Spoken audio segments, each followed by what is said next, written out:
Good morning, everyone. Thank you so much for joining us for today's virtual program, Creative Impact, Building Programs that Transform Communities with Hannah Wohltjen. I'm Brittany Spillman, and I have the privilege of serving as the Managing Director of the Cary Center's Community and Collegiate Programs. Before we get started, I'd like to take a moment to thank our sponsors who make programs like this possible. Our presenting sponsor for today is the Walker Area Community Foundation, a nonprofit grant-making organization that works every day to build permanent resources, spark meaningful conversations, inspire action, and empower partners to make a difference. We are also grateful to our community and collegiate program sponsors, Auburn University Outreach, the Kim and Tim Hudson Endowed Fund for Excellence, Auburn University Outreach Office of Public Service, the Drummond Thorne Stooks Endowed Fund for Excellence, and a community service grant made possible by State Representative Joe Lovern. It is my pleasure to introduce today's speaker. Hannah Wohltjen is the Chief Research and Evaluation Officer and co-founder of Elevate Consulting, a Nashville-based consulting firm that partners with service organizations to help them find ways to better solve problems, tell their stories, and share their impact. She is passionate about making evaluation approachable, accessible, and useful. She has experiences in all phases of evaluation, but is particularly interested in evaluation design, innovative data collection methods, and data visualization. Hannah has had the opportunity to work with evaluation projects with a variety of state agencies, foundations, and nonprofits. Please join me in welcoming Hannah. Thanks so much, Brittany. As you can probably tell from that introduction, I have an ulterior motive here. We're going to talk about programs, but we're going to talk about it from a bit of a evaluation lens. But welcome everybody. Truly, thanks for spending a part of your morning with me. I know everybody's really busy, so I really appreciate your time, and I hope that you'll get something useful out of today. While we're getting started, a couple of folks have already started putting in the chat, but I'd love for you to tell me a little about you in the chat, where you're from, what you do, and if you're willing to share a little bit about what brought you to this particular session today. And I'm open to whatever reason brought you here today, even if it was, I'm productively procrastinating other things that I need to do. And this felt like a good way to do that. But yeah, well, I'd love for you to put that in the chat. And then a little bit about me. So Brittany already introduced me. Appreciate that. Um, yeah, I co-founded Elevate with my two business partners in 2016, and to be completely honest with you, it really started as a side hustle. We were kind of just trying to dabble in a couple of other with a couple of other community partners, and really saw the need not just for evaluation, but really this learning piece. So I hope some of that comes through today, because at the end of the day, a lot of our efforts, whether it's designing and implementing programming, whether it's trying to understand and build strategic implementation plans, or whether it's about data collection, impact measurement, at the end of the day, we hopefully should be using and learning from it. This is a little bit about Elevate, but ultimately our purpose, the mission we're driving toward, and that's going to be a little bit of a theme we work on today, is really helping organizations live out their mission, whatever that might be, and ultimately drive equitable social change in the world. These are our values, and the reason we like to put these in our presentations is because these are things that we really try to attend to in all of our interactions with our clients and in trainings and presentations like these. And hopefully this shows up in the way that I'm presenting this work. It certainly has played a big role in the way that we think about transformative programming, and in particular, the way that we think about measuring impact around programming, as well as telling stories around programming. Quickly, here's where we're going today. So I want to talk a little bit and ground us a little bit in what we mean by transformative programming, and talk a little bit about, like, what does that mean? What does transformative programming look like? I also want to talk about why that's hard, because there are certainly some things that create barriers and challenges to being able to do that effectively. And then I want to share with you all a tool that we use regularly at Elevate with folks, and actually internally at Elevate, when we think about really trying to support and articulate transformative programming. And we'll talk about some of the ways that that reduces some of those barriers. Also, I want to preface all of this with, none of this is rocket science. This is probably a variation of things that you all have heard before. So we're not going to be talking about statistics today. I really hope that this is something that feels a little bit more approachable, because we found that it can be really helpful.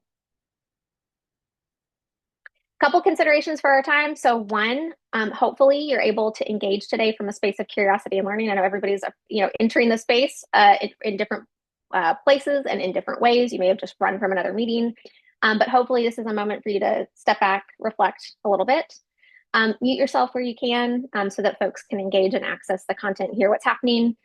Please ask for clarity in the chat when you need it. I am going to be trying to bop back and forth between the chat and the presentation. So if you have questions, I would love to hear what you're thinking about as we present the content. And there will be a couple of places where I certainly want specific feedback from you all. And then we're all on our computers today. I don't know about you all, but the number of tabs I have open on other windows is kind of embarrassing. So I encourage you to minimize those, mute your Slack channels, mute your phone so that you can engage today to the extent that you can, knowing that everybody's, again, got different considerations for today. All right, so let's ground ourselves a little bit in transformative programs because this is really where we're building some shared language and shared understanding around framing for today.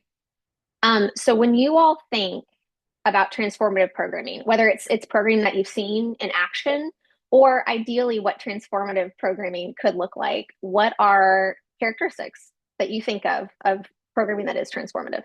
And if you're willing, please put those in the chat.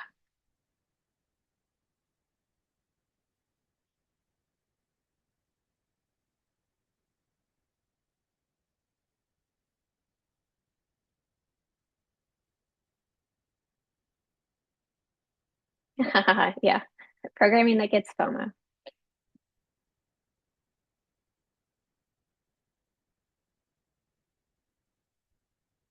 Yeah, meaningful change in behavior,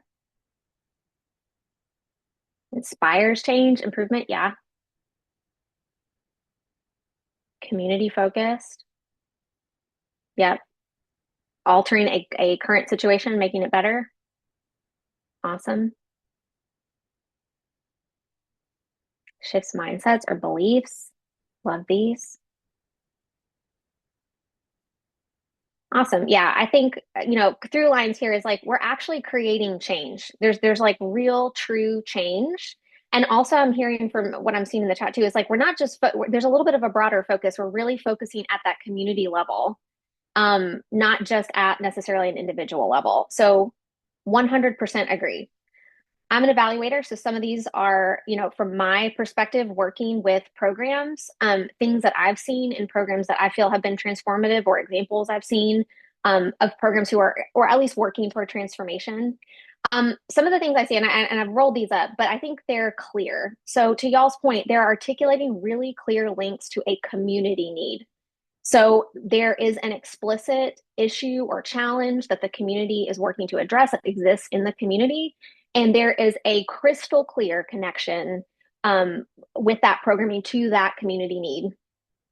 The other thing that I see is the folks who provide this programming are super confident about the way that they're providing programming and the fact that that's rooted in things that work, whether that's things that work in the research or that's things that work based on community feedback and stakeholder feedback. And we'll talk about that in a second.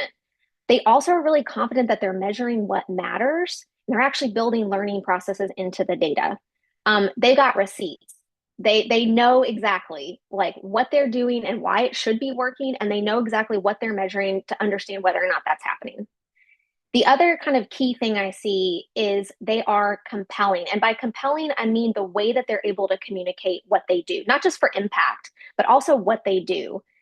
So they have processes, period, to communicate what they're doing. But the way that they communicate and the story that they tell enables changes to be made if programming isn't working so that we can evolve and iterate that. Again, if it's not working quite the way that we hoped or expected, or this communication allows it to be replicated and scaled because it's clear what folk can do in other places or in other communities to make that work for them. And so, again, I think what I see most often is, again, where it's clear, it's confident, it's compelling in terms of the way that it is situating itself in the community need, articulating what it does to connect to that need, and then communicating that to other people so that other people can pick it up or learn from it. That's all great. But what, from your perspective, especially, being in this world and from your experience in the organizations and roles that you sit in, what makes transformative programming hard? Building it, implementing it, maintaining it. What are some of those things that create barriers?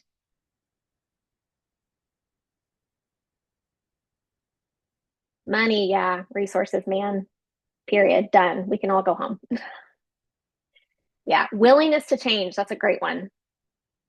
Yep, funding. Double clicking on the funding. Change takes time. Yeah, different agency buy-in, launching, fear of change, active participation by the community, engagement. Yes, relating it to upcoming generations. Yeah, central things here, obviously resources. It takes resources to do this stuff well. But then there's also this underlying component of buy-in and engagement in what we do. Um, and that this kind of change uh, is not something that happens once somebody walks out the door from interacting from you. This is stuff that takes time to evolve. Yep, moving away. Um, Again, agree with all of that. And I didn't put resources in here because, yeah, it's obvious, it's particularly in the mission driven sector. Resources are always the number one challenge, whether that's time resources, capacity resources, or funding resources. Um, some of the things I see that create barriers to transformative programming, particularly again from my lens as an evaluator, are this phenomenon that happens where mission driven organizations are expected to be researchers, when in fact, what they are practitioners. And let me give you an example of what I mean here. When you go to the doctor, do you expect that 6 months later, your doctor is going to send you a survey and say, did the medicine I prescribed to you work? Has anybody ever had that happen to them outside of a research university? Because that does happen here in Nashville at Vanderbilt. But in general, no, no. You're not expecting your doctor to collect primary data from you as their patient because they're practitioners. They're using, hopefully, practices that have been rooted in best practices that have been created evidence around by medical researchers. You want them to be staying up to date on what those best practices are, but you're not expecting them to actually to prove that what they're doing is working because we already know that it does work. There's medical research to back that up. In a similar way, mission driven organizations, nonprofits in particular, often are asked to collect that long term data and devote resources to that, to the resource scarcity piece, when in fact, we don't need to be devoting time and energy to that unless you're resourced to do it. Really, we need to be practitioners and rooting what we do in best practice and making sure that we're aligned with that and collecting enough data to know that we're aligned with it. But I think there's an imbalance in terms of where resources are placed to really understand, is what we're doing working, and root the long-term evidence in the research that's already been conducted by social researchers, if that makes sense. The other challenge that I see is we have fragmented stories based on fragmented data. So typically what we see, or what I see in my experience, is when programs are trying to communicate what they do or how they do it or the impact of that programming, it looks a lot more like the photo on the left. We have sort of these sort of random piece together things, that data that we might have that came out of a particular funding stream, uh, that one board ask. And what we're trying to do is try to cobble it together into some sort of semblance of a story that is really difficult to do because all that data was collected for different reasons, or all that information was gathered for different reasons, but then we're trying to kind of piece it together. More ideally, and what works a little bit better from a communication standpoint, is when we're actually piecing those things together with some sort of framework and strategy from the beginning, so that we know how each one of those pieces is building into that whole, and you get a much more cohesive picture and story about how all of those things are working together. In reality, there will always be things that you have to collect that you just have to collect. That's the reality often of the world that we work in. But it becomes a little bit easier to parse out the things that you need to know to understand whether or not your framework is aligned or the data that you're collecting is helpful. When you do have a little bit of this, again, you're building on a bit more of a framework and a bit more of a strategy to do that. So, how do we do that? There are lots of ways, lots of approaches to this, but again, one that I'm going to share with you all today is something that we found to be particularly helpful, and it's called a strategic impact map. So what is this? the strategic impact map, or we call it a SIM. Um, Ultimately, its highest purpose and best use is to tell a story about how your organization or program accomplishes its mission and builds a case for why the mission is important. So that really big underlying piece about why do we exist in the world? Why are we doing what we're doing? That ultimately should be underpinning everything that we're making decisions around it when we're implementing programming. And then also creates a really solid framework for identifying, again, that data that's most important for impact storytelling so that you're not having kind of like the kitchen sink effect where you're like, well, maybe we'll need it one day and we collect everything.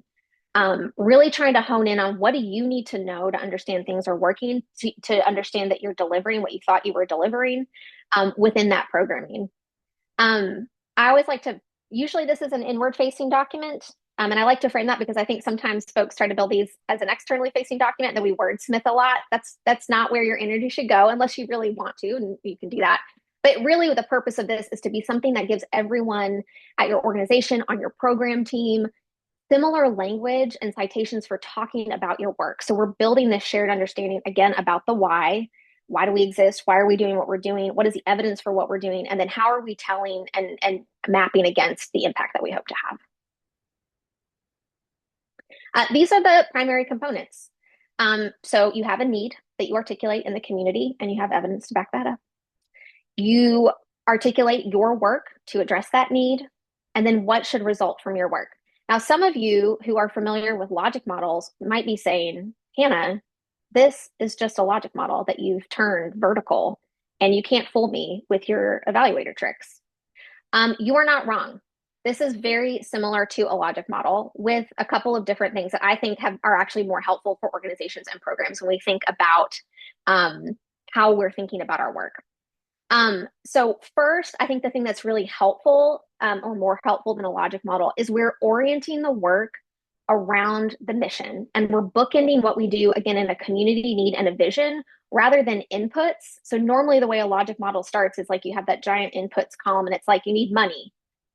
That's great, but that's not really why we're doing the work. And I think folks start to get bogged down in the granularity of some of those things when we work through a logic model process versus really starting with, again, the why. Why are we here? What are we trying to do that's working toward or contributing to a larger vision and a larger community need, rather than getting so focused on, again, the granularity of the program. The other thing that I think is really helpful about this in terms of how folks use this is your storyboard essentially for the way that you tell your story. You could take pieces of this, you could take the whole narrative. We'll walk through some of this, but you're walking people who may not be familiar with what you do through a really kind of tight messaging arc around this is why we exist. Here's what we're doing about it. Here's what we're seeing as a result of that. And then here's ultimately what we're hoping that we're contributing to. There's really two components to this. So there's your work. So this is this example on the right, or I'm sorry, the left. This is a made up example of a made up organization that we're going to use as a case study today to kind of anchor some of the examples. But it's an articulation of your work and a map of what you're doing. And then it's combined with why it's a good idea. So you actually, this is where you put your receipts about why you know that what you do is going to work, whether that comes from literature or stakeholder engagement. We'll talk about that again in a moment. But we're articulating why we know this is something that would be a good idea, not just something that's anecdotal or it's because we've done it forever. We know that this is something that's a good idea. So let's talk about how SIMs can actually help with clarity around programming. So first, we're articulating, and your SIM can articulate. Really, it's the process that you go through to build it that articulates these things, and then you're just documenting. But the strategic impact map articulates those linkages between, again, that need, your work, and the broader systems change and vision that hopefully it's contributing to. So the story you're telling might look something like this. There's a community level need that we want to eliminate so that we can work toward a vision. And you have data to support that that's an actual real community need. To address this, we're going to focus on a piece of that overall problem, our particular mission. Over time and in combination with other community efforts, because this is not a one organization deal, our success hopefully will contribute to moving the needle on this larger systems change that we see in the community, and then ultimately gets us closer to our vision. We're going to walk through the components for this. So community need. Ultimately, this is usually most organizations are founded with one or two things, a community need that it was founded to address. Hopefully, it's establishing a little bit of a sense of urgency for your mission. But ultimately, we are rooting ourselves again in something that is going to build a better community for those around us. Usually, this can be found, like the evidence for this community can be found in public data.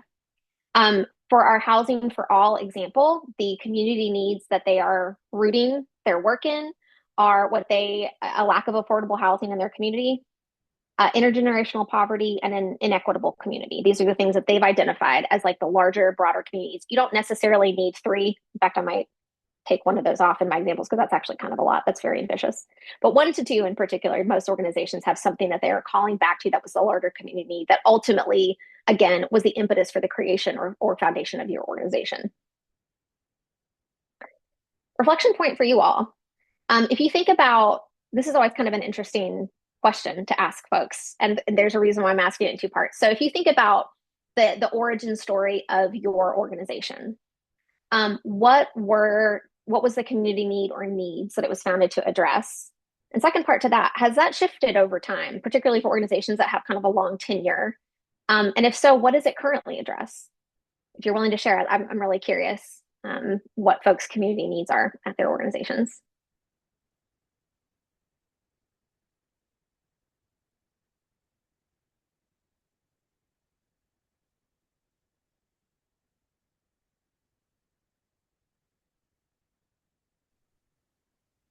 Hands-on education like we're doing right now, sponsoring pop-up. Uh, I think pop-up briefing would actually help out the community a whole lot when you just come up with spontaneous instead of scheduling, and then you can find out the need when people are not really thinking about it. They can actually give you their unconscious thoughts of what their needs are. I think you can address it more solid and straightforward that way. Like when they come in and share. I've got a couple others like workforce development and retention, got veteran suicide epidemic in Alabama, homes to mom and children, financial support for cancer patients. Yep, mental health resources in the community, ACEs. Yep. So seeing things, so these needs in the community, there were obviously needs around transportation, around the needs of moms and children. There was a clear epidemic around suicide among veterans. Somebody identified this is a problem among this group of folks in their community. We need to provide services to address it. It looks like most folks, this has kind of stayed. There's a through line that really hasn't changed much necessarily, like in what they address. Sometimes there have been interesting conversations we've had with folks where folks immediately start with the origin story. It's like we were founded to do this thing, and then we start to dig into what they actually do, and there's kind of a realization that oh, that's actually moved a little bit. The community need that we're actually addressing has shifted just a smidge, and that's always a really rich opportunity for conversation. Folks have lots of opinions about how you write mission and vision statements, and I am not going to fight anybody today. Ultimately, if they're useful to you, you use them how you want to. For the purposes of this, there are some helpful guidelines for reading this in how you develop your strategic impact map. Ultimately, what your mission is defining is your piece of the pie. So this large community need, again, if it's really a community need, cannot be solved by one organization alone. It is part of a larger ecosystem of services and setbacks that create that problem. So you can't single-handedly solve it. However, you can address very specific pieces of it. And that's what your mission statement is articulating. It's like, we recognize this community problem, and here's how our organization is going to try again and work toward a solution for that in this very particular way. This again starts to get at the types of programming that you are doing, the types of people that you are specifically working with. Again, articulating what what bite you're taking out of that problem. In our example for our made-up organization, Housing for All, their mission statement is we empower low-income elderly and persons with disabilities to achieve their housing goals. Now, remember, their community need was affordable housing. I can't even count how many ways you could start to address affordable housing as a community need. There's so many different things that contribute to that and hold that problem in place. Housing for All is putting their stake in the ground around particularly in low-income elderly individuals and folks with disabilities. That's where they're putting their stake in the ground to start addressing that problem for that population, if that makes sense. Systems change is, again, when we're articulating that ultimate and theoretical social impact goal to which your organization is part of changing. Really, this is kind of a flip a little bit. This is articulating a little bit more what you see that again changes in the system, that is that improvement around that community need. I really like to stress here that systems change is a goal and never a destination. We will never, I hate to break it to you, we will never arrive fully, really, at the way that the systems change that we think, because those benchmarks change as humans and community evolves. So that moving the needle always moves. If you think about affordable housing, actually, as an example, and this is a big topic of conversation in Nashville, the way that we defined affordable housing, even 10 years ago, to start working toward it, that definition has shifted today in the way that we think about affordable housing. So even though affordable housing is still ultimately the systems change we're working toward, the nuance of that, the definition of that has shifted, which means that systems change, we're always working toward it, but often not arriving. So the other kind of important piece to, I think, remember here is that, again, this is part of an ecosystem-wide community effort. I think some folks, really struggle. They're like, we have to prove that our organization contributed to this systems change. We have to prove that we caused the systems change. And that really isn't possible. It's so multifaceted and complex. We want to articulate what that is, because without that, we don't necessarily have a clear line of sight to, again, the why of what we're doing. But it shouldn't necessarily measure, it shouldn't be how we're measuring our organizational's success or our program success. Again, usually this is reflected by public data markers. Now, if you're part of a systems change initiative or a collective impact initiative, you might actually start to measure some of these things. But in general, this is more aspirational. Again, for Housing for All, their systems change. They're working toward affordable housing availability, opportunities for economic mobility, and equitable community, which those definitions, again, could change over time. And then finally, vision. Again, folks have lots of opinions about how useful these are, how you should frame them, how you should write them. For the purposes of this, I think the most helpful thing to do is to frame your vision statement as a utopic statement of what the world would look like without the community need that you're working to address. What would the world look like if there was no longer a need for your services, for your organization? And really what these, again, are trying to do are really to articulate those bookends around the problem and the vision that we have, what we're trying to work toward. These, again, I think the shorter they are, the easier they are to sort of build morale and optimism and hope around, and which is kind of, I see as more of their function. But again, what would the world look like without the community level need? For Housing for All folks, their vision is vibrant community through housing excellence. Any questions about that before we move into confident?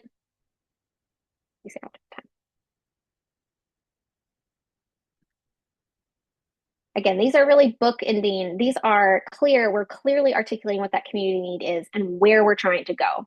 We're getting really, really solid on what those are. So confident. How do we become more confident in the programming that we're doing? My spoiler alert to you is this is all about the evidence for what you do. So if we're thinking about our story arc again, that we can use the strategic impact map to kind of build this. The strategic impact map is really defining your work, and again, its linkages to the evidence. So if we're continuing that story, we say to achieve this mission, we will implement a specific set of impact-focused solutions. To implement these solutions, we'll provide or fund, if it's a foundation or other type of funder, high-quality, evidence-informed programs and activities. And then to provide these programs and activities, we'll need resources for a strong and vital organization. Obviously, if you don't have staff or money, you can't provide programming.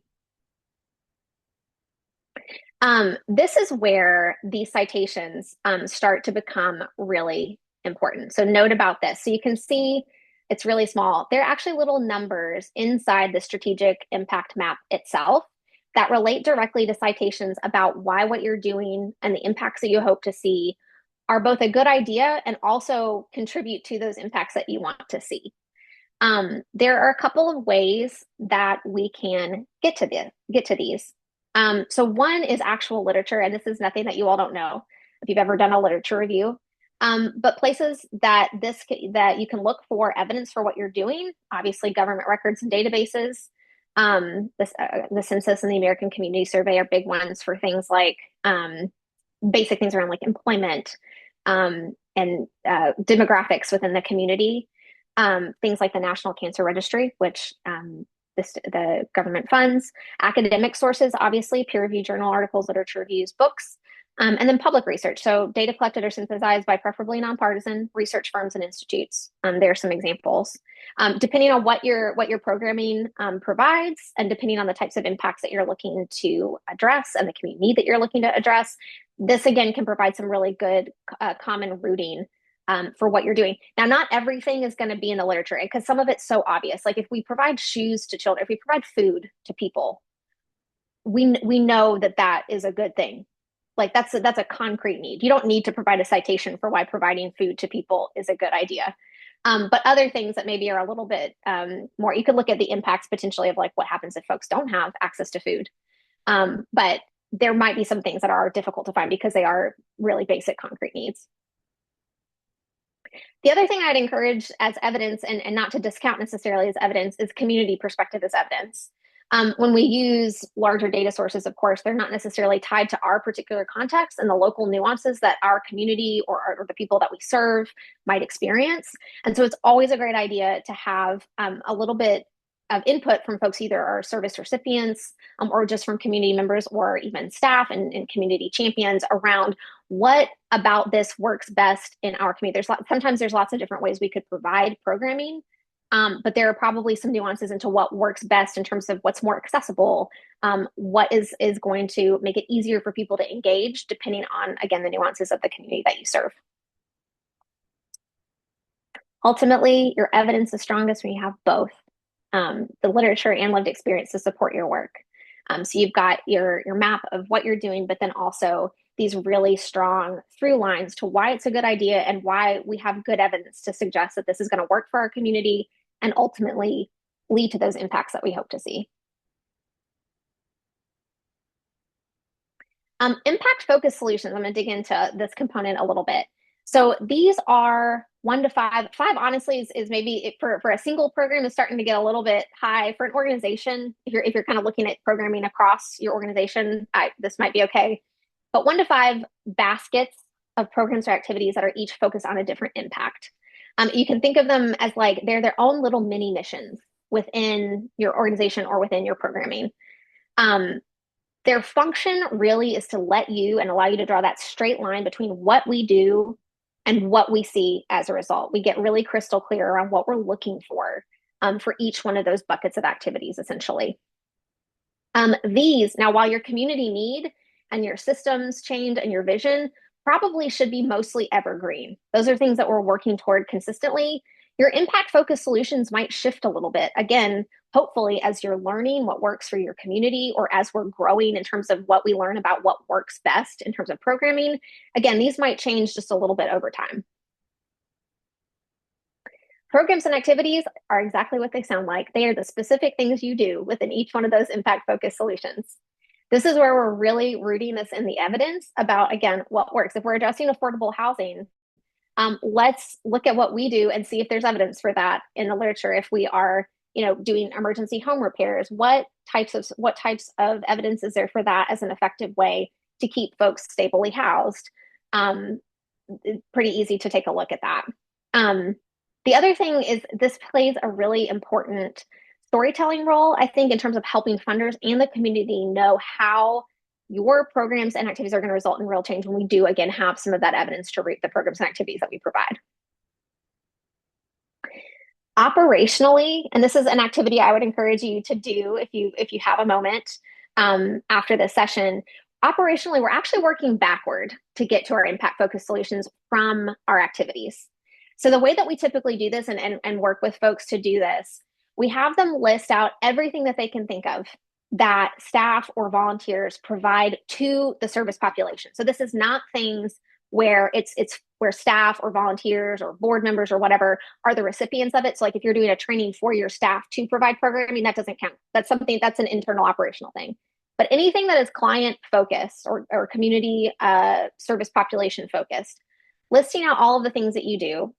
And then for each one, just like 2 to 3 words, writing what the intended impact of that particular thing is. And then starting to group. And a really fascinating thing happens generally when folks do this is sometimes we reconfigure the way that we actually think about our programming a bit when we orient it to the impact that it's supposed to have. An example I have of this, one of the clients that we worked with really thought of their programming in terms of these 3 lanes based on service populations. They were like, we provide education to youth in schools, we provide education to older adults in this particular forum, and then we do these community education sessions. And so they were like, we have 3 different impact focused solutions. But when they actually started breaking it down, what they realized was actually we just have one, because the impact is just increased knowledge and awareness for all 3. It's different populations from a programming standpoint, but at the end of the day, it's one impact focused solution, which actually really helped clarify and streamline some of the work that they were doing when they were thinking about how they were measuring impact. They didn't necessarily need they were using a lot of tools to measure it, and we were able to streamline some of the tools. But it's a helpful exercise to think of in terms of the way that we think about our programming. There might actually be maybe more than you think in terms of the impacts that you're measuring, or maybe fewer. But it gets some clarity again to what specifically we're doing to contribute to what particular impact. Using our Housing for All example. So here's the hypothetical list that their staff wrote out for all of the things that they do that are client facing. Once I started to add some of, again, what's the intended impact of this particular activity, started to notice some groups. So this clump here at the top really was about being in affordable, getting access to affordable housing. The second clump, really the kind of spirit of it is like, how do we keep people who are already in affordable housing there, sustaining that? And this last bucket of activities really was about education and awareness. Again, people have housing knowledge. Like how do we get them access to more information and knowledge about these things? So for them, and you can see this in the example, there are 3 kind of impact focused solutions that they settled on. So one is affordable housing options, and the text underneath is how they do that. Emergency home support to keep folks in their homes, and then education and connection, again, to raise awareness and knowledge around staying in affordable housing. Does that make sense? Like how you kind of back into that a little bit from the granular things about what you actually do, the impact that they're trying to make, and then you kind of code up into what your actual impacts focus solutions are. Cool, I'm seeing a couple nods. Resources are exactly what they sound like. They are just a very predictable list of things that you will need at your organization infrastructurally to provide these things. These are really more, in my mind, more a measure of like organizational vitality, because and things just to attend to, because obviously if these things aren't in place, the rest is not going to happen. Typical categories, as you might imagine, are the people. You need people to do it. You need funding to do it. Sometimes, depending on what your programming is, you might need space or supplies. You might need virtual resources like social media, and then, of course, like operating documents. Moving into our last section. Any questions about confident? Cool. All right, so we've got we are clear on our community need and the systems change, the community-wide change we are driving toward. We are confident because we have double checked our work, and we have receipts for what we're doing, the program we're providing. We know that it's rooted in evidence, whether that's evidence from the literature and data, or whether that's evidence from folks that we serve. And we also know that there is, in fact, a community. We have some data to support that as well. So the last piece of this, and I think the way that a strategic impact map helps your storytelling be compelling, is we're capturing compelling data to show progress toward impact. So this is where we start to drill down to like, what is the most meaningful thing? What is the most meaningful information we need to know? And how do we communicate that? So again, continuing on our story arc, the breadth and reach of our efforts will be shown by our productivity. Our success and our value as a program or an organization will be shown by the immediate impact for the people that we serve. And then using what they receive from us, whatever that might be, the people we serve are more likely to be able to make a longer term change in their lives. So again, if we've got evidence for some of that longer term change, we don't necessarily need to be measuring that, but we can reasonably assume that they will be moving toward those longer term impacts because of the programming that we provided or the resources that we provided. Productivity, essentially outputs. So again, for those of you who are familiar with logic models, you can frame these and think of these in the same way. But I think an important spin that logic models don't necessarily put on this is really focusing in on, if you use the definition to be breadth and reach. So are we doing enough work? Like, are we providing enough things, enough trainings, enough resources, enough services? Are we reaching the right people? So the articulated population that we intended to work with, are we reaching that population? And this can sometimes help funders to plug into like the breadth of your reach when you're thinking about crafting that for funding applications.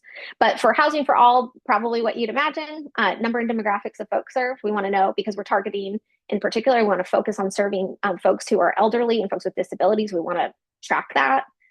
We're doing repairs. So how many and what kind are we doing? The number of rental units owned and leased. And then the number and type of counseling, coaching, educational sessions might be a couple of examples for what they might measure. Again, this is us doing our check on, did we do the expected amount we planned, and with the right people? Immediate impact. If you don't take anything else from today, know this. This is the most critical information that any social sector organization should collect. And in fact, this is where you should, if you're going to collect data at all, this is where you should devote your time and energy into doing it well. This is what you actually have control over. I'm going to talk about this in a second as an organization, or some measure of control. But this is what clients actually walk out of the door with after their interaction with you. So it could be something that they know. It could be education and knowledge. It might be a skill. It might be resources that you're providing. But this is what they immediately get from you as an organization. And this is really where you are, because you have a little bit more control of it. If this is going well, if the immediate impacts that you anticipated are occurring, this is where we can start to reasonably assume, again, that some of those longer term changes are going to happen because that's rooted in evidence. We've already got the data on, like, if you provide people with, in this example, emergency home repairs that keep them in their home, they're probably going to stay in their home longer. So this is where we're actually doing our check on that longer term impact. What do I mean about this control piece? This is something that we run into a lot, where there are decreasing levels of control the further out you get from what your organization provides. And this is probably obvious to you all, but often I think we feel again compelled to report on longer term change or systems change, when in fact we really don't have any control over whether or not that happens from among the population that we serve. So we can control our activities. We can control the things that we choose to do, the programming we provide, and we can really control the productivity generally. If we decide to have 4 educational sessions instead of 3, that's a decision that we made internally and we have control over. But once we start to get out of that, we move further into what we would call the sphere of influence. So that immediate impact is right outside. So we have a little bit more of a measure of control over what people get, but we're working with humans. And so humans may not decide to use what we give them, or they may not decide to move on or change a behavior based on based on their interaction with us. And so we start to lose some control over, again, that longer term change and systems change, because we start to introduce these other factors in the ecosystem. We start to introduce all of these other like human decisions that, again, once you all leave this training, I can say, hopefully I've increased your knowledge about something, but I can't control what you do with it once you log off of this session. So being clear about where we have control and where we have more like influence, and really focusing again our resources on where we are seeing a little bit more change that's directly related to our work in programming. These are really the buckets of immediate change. These are the things that people generally get from us in a direct sort of way. This is what they walk out of the door with. They walk out of the door with accomplishments or achievements. Maybe they're in a certificate. They could walk out of the door with knowledge, skills. They might be more confident. So they might be confident about using what they got. They might be motivated. They might have access. There might be an increase in relevance and obviously satisfaction. These are all things that people can feel or receive as a result of working with you. Thinking about those buckets, you want to see that again. What are some of the immediate impacts if you think about your program or your organization? What are some of the immediate impacts that you could measure or do measure as part of the work that you do? If you want to put those in the chat, I'd be curious.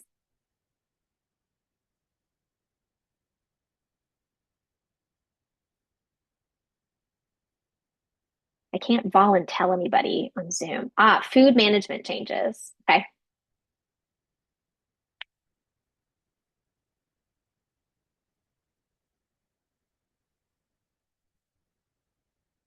Okay. Weekly goals. Yeah. Like accomplishments. They set a goal. Hopefully they're achieving that goal. Okay. Connection, peer-based interventions. Mental health skills. Yeah. These are all great examples of immediate outcomes or impact. Okay. Education. Small behavior changes. Ooh, okay. All right, let's talk about behavior changes. That's a great one. Here's housing for all's example, just to give you to root it in our case study. So people can afford loan repayment, so access piece. They can stay in their homes. They have increased mobility, treated with dignity and respect. They like what they get. These are all things that hopefully people walk away with. All right, longer term change. So, like in the future, we expect the people and organizations touched by our work will. So, this is what they do after they work with you, what they do with what they get from working with you. This is really hard data to collect, as you all might imagine or may have even experienced. Because again, this is where we start introducing this human element and also the ecosystem element, and we start to lose a little bit of control over the outcome. Often these longer term changes emerge on individual timelines. This is up to the human who received it from you to do something with it, and you can't necessarily you can play a role in that, but you can't control that. The best way to do this, again, is to look at other research that has measured the effectiveness of your programming or similar programming, and what happened with folks or the effect of that. Some examples of this, of longer term change, again, are behavior change among the people that you work with. So they do something new. It might be a change in attitude or approach. So they do the same thing, but in a new way, or kind of personal growth types of change, or long-term achievements. So this might be they graduate from a secondary, post-secondary education program. They maintain a living wage for X number of X percent of time. They retain housing for X amount of time. So these are things that, again, either take longer to evolve, they emerge on individual timetables, or they're pieces of a larger system. For housing for all, we've got longer term housing stability so actually being able to stay in that quality housing that we got them access to. Long-term health and safety in existing housing. So we made those emergency repairs, but folks are able to stay in their affordable housing that they already have longer. And then approved ability to manage finances and housing obligations. So we gave them some information, did some education around this, but that behavior change actually occurs after they receive that education and those materials and resources. We're perfectly on time. We're gonna have some time for discussion. So main takeaways. Transformative programs are rooted in evidence to a community. They measure what matters and they do link to a broader community change fundamentally. And strategic impact maps are one of a variety of tools, but one that we find particularly helpful to really articulate that strategy and the impact of programs so that they are rooted in evidence. They measure what matter and they really link to a community change that ultimately and most importantly links to why we even exist in the world and what change we're trying to make. I would love to hear questions from you all if you have them, because we do have about 10 minutes. I was hoping to leave a little bit of time at the end. But I'm curious, any questions that you have, I would love to take them. And also, if you want to think about some of these things, anything that you learned that was helpful, questions that you're leaving with or things that you want to learn more about, or anything that you're like, I actually think this is something I could do, or pieces of this that I want to like take back. I'd be really curious to hear your kind of ending thoughts about this content. Oh, nice, Nikki. We conduct and update surveys. People who serve to measure their graduation rates and career success. Yeah, I do think in the education and employment space, this is a little bit more clear cut, or there are ways to measure this, even though, again, it does take time. Yeah.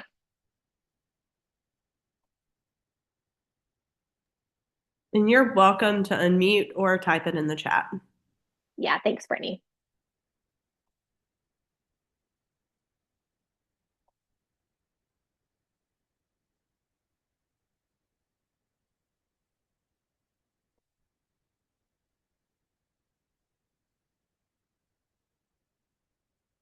So this is Nikki. Hi, everyone.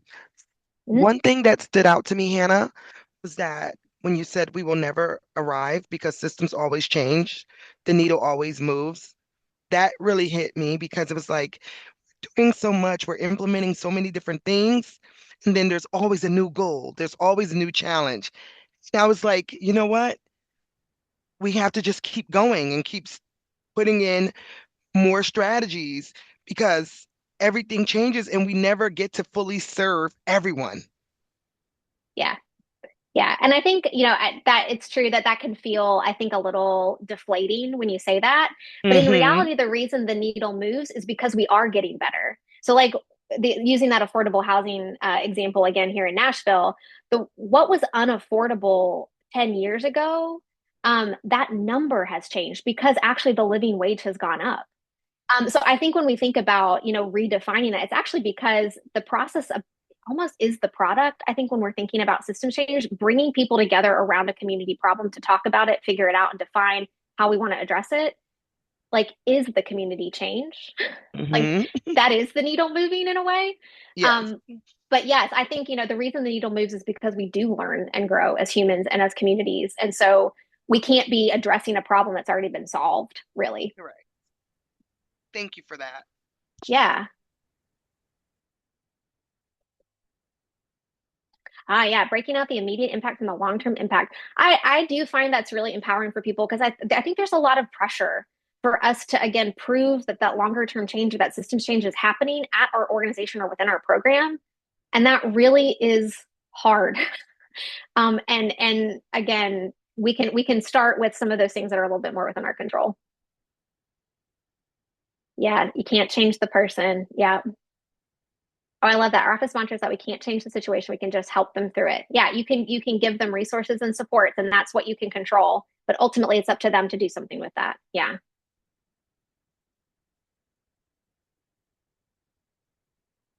Yeah. So measure what you can control and do that well. Because again, there is lots of evidence. There's so much research, available research, and so much community perspective that if we are making those immediate impacts and we're seeing positive change in the direction that we want among those things, we can reasonably assume that those longer term changes, system changes will be moving toward that. Yeah. Yeah. I'm seeing wonderful things in the chat. Hannah, thank you so much for that inspiring program. For everyone joining us today, keep an eye out for an email from me. It'll have a link to the presentation and recording, and an opportunity to sign up as a Carey Center nonprofit affiliate if you are not already one. Our nonprofit affiliate program now serves more than 475 nonprofits across Alabama and beyond, and it's a great way to access educational programs, professional development, and networking opportunities, and membership is completely free. The Carey Center Nonprofit Consultant Directory, of which Elevate is a member, connects nonprofits with trusted experts in areas such as fundraising, board development, marketing, and strategic planning. Whether you're launching something new or solving a challenge, you can find experienced partners ready to help move your mission forward. Explore the directory and take your organization to the next level. We're also excited to share information about the Carey Center Nonprofit Professional Certificate. This is an online non-degreed certificate developed in partnership with the Auburn University Office of Professional and Continuing Education and Merit Nonprofit Professional Development. Merit is an anytime, anywhere micro-learning platform that helps nonprofit professionals strengthen 6 key areas, including leading, learning, resource generating, planning, managing, and overseeing. Thank you again for joining us today, and we hope to see you at one of our monthly virtual programs or in person when our nonprofit training series comes to your part of the state. Thanks so much, y'all.